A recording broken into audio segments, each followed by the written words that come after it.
today we are going to brew some worm tea. That means that we are taking some finished vermicompost or worm castings that have been run through my bin and processed by my worms over the last 4 months. And we are going to brew that with some water and some molasses and get a really biologically active and rich spray or soak soil drench for our garden.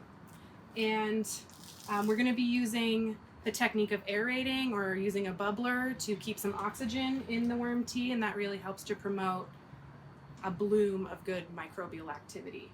So to start with, I've got about 2 cups of finished worm castings or worm poop, and you can kind of tell when it's ready because it's moist, but it's crumbly. I can squeeze it and it holds together, but then it crumbles apart really easily as well. And you also know approximately the amount of time that a bin will take is 3 to 4 months. And I use a flow-through system, so I feed the worms on top, and then I harvest the finished worm compost out of the bottom. And we are going to add them to this bag, this permeable bag, where they can steep. It is also possible, if you are doing this in a DIY approach, to use a cheesecloth, wrap it up in a cheesecloth and tie it. Some people also just add the worm compost directly into the water. So this is our main ingredient. We are also going to feed the microbes in this compost with some molasses. I took 2 tablespoons of molasses and then dissolved it into a 1/2 cup of warm water just to make it a little bit easier to add. And then our third main ingredient is our water. And an important consideration for your water is that you want to use something unchlorinated, so preferably rainwater, but you can also use city water that's been chlorinated and let it sit for about 24 hours, and most of the chlorine will evaporate off. The chlorine is added to the water to kill microbes, so it's not going to help you get the microbial activity that you really want out of your tea.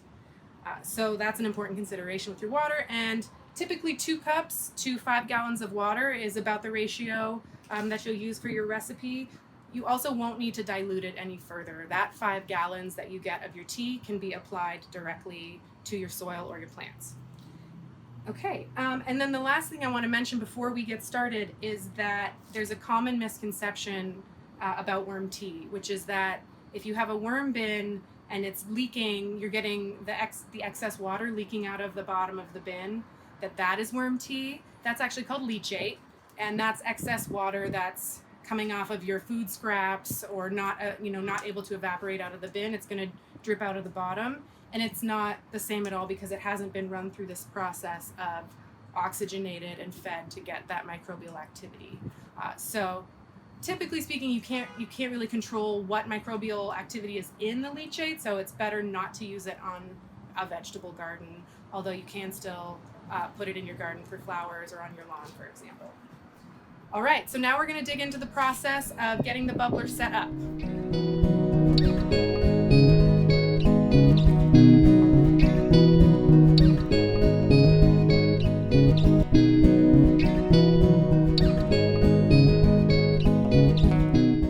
Start our brew.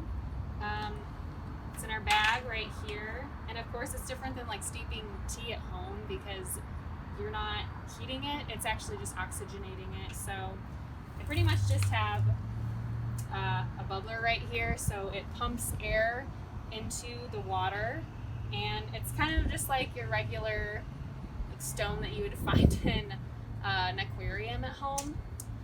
We actually regularly use the compost bubbler. That's why we bought one in the first place. We purchase compost, which has like a part A that has all the microbes, and then a part B that feeds the microbes. So we're essentially doing that today, but just with worm castings. So I'll go ahead and add the molasses, which is going to feed them.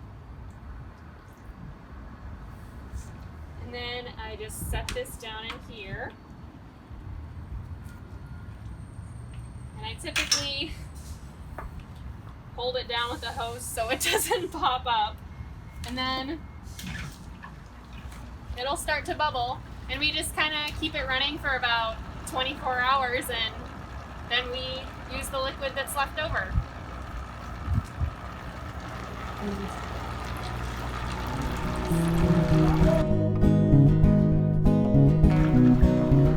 Welcome back. Our tea has been brewing for 24 hours, so it's ready for us to collect and use up. It's really best to use it straight away, as quickly as you can, just because the microbial life is the most active right after it finishes brewing. It's had all that oxygen, that good food, and those oxygen conditions will quickly deteriorate once you stop aerating it. So I would suggest using it up within the first 24 hours. You can do some research online to store it in particular conditions, but even so, you're going to want to use it as soon as you can. So we can turn the bubbler off, and we are going to either use it in soil drench in your watering can, or you can even use it as a foliar spray. So with something like this, a pressure pump, apply it directly to the leaves of your plants, and it can get absorbed into the plant system that way. Would recommend doing that early in the day when it's still cool. It's best to do that so that the leaves can absorb. So there's several ways to use it. Best to use it fresh. You can see it's got kind of a nice light tea color, hence the worm tea. So we're ready to use it, and I'm going to go ahead and do that. If you're not able to brew it with an aerator or a bubbler, a pump, you can steep the tea.